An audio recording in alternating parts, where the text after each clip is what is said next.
but this is it. Like literally, this is all the smart stuff I know, period. And it's all in like maybe 14 slides. So it's really fast. All right, let's go. How to start a technical startup. First one, 2 to 4 co-founders, at least 50% engineering.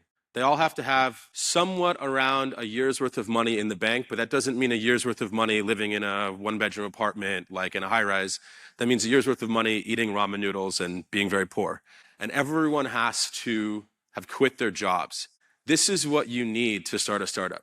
Notice no idea is required. You just need this. That's it. Second, idea. I always think that it's better to start brainstorming with your teammates. Typically, one member of the team has the kernel of an idea, they'll become the company. But it's always best, before that gets too solidified, to discuss it with your teammates so that everyone buys in and gets ownership. We tend to like companies who are trying to solve personal problems. Every investor says that.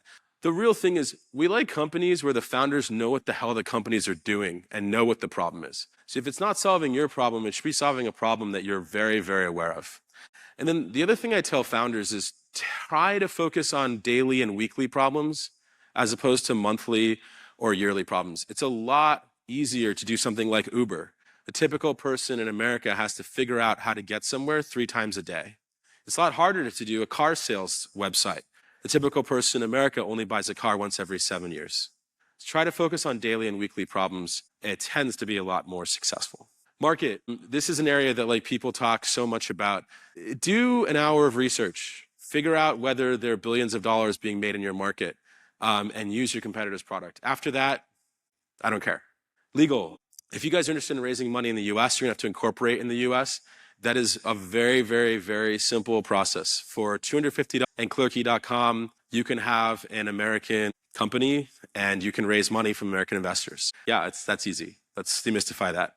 MVP, most viable product. This is where most companies will screw up. Where most companies will screw up is on team. This is the second place most companies will screw up. How can you get something into people's hands? I can't tell you, I've done this many times myself. The number one piece of advice we give to YC companies before they launch is launch. I can't tell you how many people will just sit there and iterate before users ever see anything.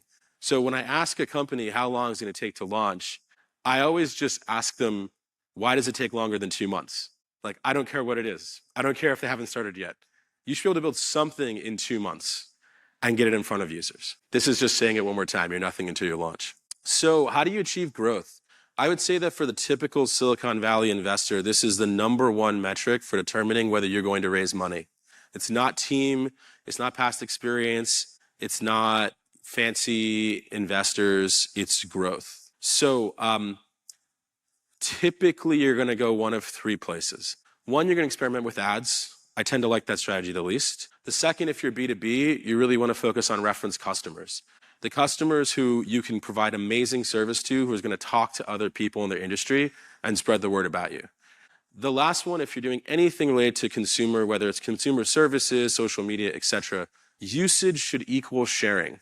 I can't tell you how many founders I've talked to who said, oh, I'm going to make my thing go viral. Well, if you wanna make your thing go viral, it doesn't mean just adding a share button. The very fact that people are using your product has to create some type of sharing that has to be built in from day one. And so don't think of sharing as an extra activity or a side activity. Think of it as 100% part of using your product. All right, press. A lot of people think that they need to hire someone to do their PR. At Justin TV, me and my co-founder had a little competition on how much money we've wasted, and we'd write it up on a whiteboard, and every time we wasted money, we'd write it up there and add it up. I've wasted over $150,000 on PR firms. So I'm giving this advice because I don't want you to do the same thing. 99% of PR in the early stage, you can do yourself. The best piece of advice I've been given about PR, the thing that completely changed my whole perception, is that PR is exactly like business development. When you're trying to do a BD deal, you get a warm introduction, you follow up, you build a relationship, and you provide something of value. When you're dealing with press, it's the exact same thing. You need to get an introduction from someone, hopefully, who that reporter has always written about. You need to be able to structure your pitch so that it's real news, something launching, money being raised, a significant hire, a significant new BD deal. You can't just expect the profile piece. And What you need to do is make sure you treat that as a relationship. Once you have a reporter who's written about you, you've got to follow up with them. That becomes a very, very important relationship that can continue to provide value if you continue to follow up. PR, very simple, and don't spend money. Fundraising. Typically, companies will come to YC and ask, how do we start fundraising? And the number one thing we say to them is that if you don't need money, people love to give it to you. So how do you put yourself in the position of not needing money? One, let's not start the company with a $1 million marketing and advertising plan, right? You need money for that. Think about how you can structure your company so all you have to do is pay for the living expenses of your co-founders. That's it. Hopefully your MVP requires so little money to get up and running that you can produce some growth without needing it. The second thing is that people don't quite understand that speed when it comes to fundraising is extremely important. When you have meetings with investors, you want them to be scheduled as tightly as possible, like 1 week, every single introduction meeting you have with an investor. The purpose of this is that, one, it creates buzz around your fundraise. Two, it lines all the investors up. So if one investor wants to take a step forward, you can contact everyone else you just met in the previous week and said, hey, look, we've got someone on hook here. Do you want to come along or not? The biggest mistake we see people make is doing these investment meetings serially. I'll take one this week, I'll take one next week, I'll take one the week after that. Investors move because they have a fear of missing out, FOMO. You're not creating a fear of missing out if you're only talking to them one at a time. The last thing is have growth. Having growth is like the solution to every single problem.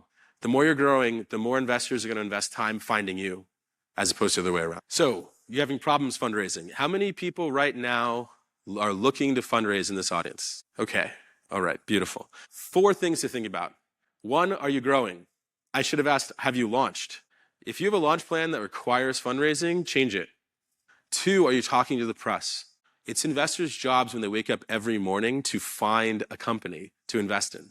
That's their job. They try to trick you into thinking that their job is to sit at their desk and wait for you to walk in the front door, but that's not their job. So you need to be getting the word out about your company so that they hear about your company from someone else, not just you. 3, build momentum.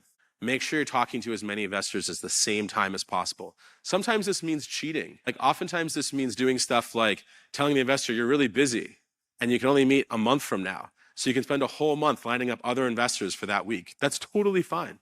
That's totally fine. The last thing is that try to focus on people, especially for your first money, people who understand your problem because they've had it or they have it right now. Oftentimes customers and potential customers can be great initial investors, early stage. So operations, super, super fast. The number one problem that companies have is they spend too much money. That's the number one problem they have. So spend less money, pay yourself less, get a crappier office, just suck it up and use less money. This is the number one way you can extend your runway, and it's 100% dependent on you, no one else. The second thing, and I can't tell you how many people do this, look at how much you spend every month.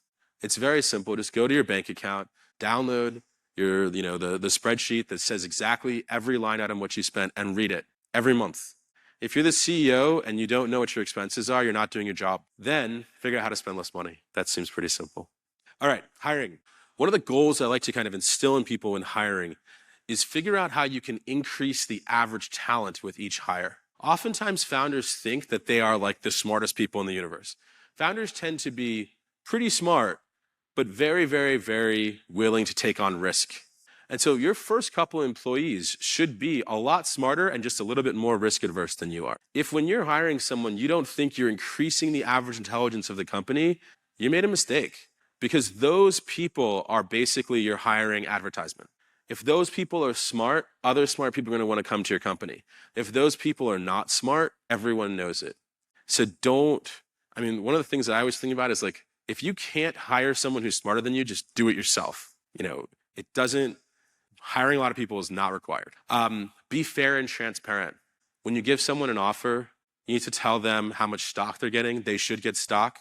You need to tell them how much stock is outstanding. You need to tell them whether their salary is, typical for what you give, and if not, be honest. A lot of the times, your first employees are your most valuable, and if you show them loyalty, they'll show you loyalty back. And then the last thing is hire slow. My second company, SocialCam, had 3 founders. When we sold, we had 3 founders. No employees. We didn't necessarily want it to be that way, but we were able to grow a product to over 20 million downloads with 3 people. So don't tell me that you can't do a lot with just your founding team. You can do a whole lot. I think Instagram sold for $1 billion and they were under 20. So hire slow. You can do it.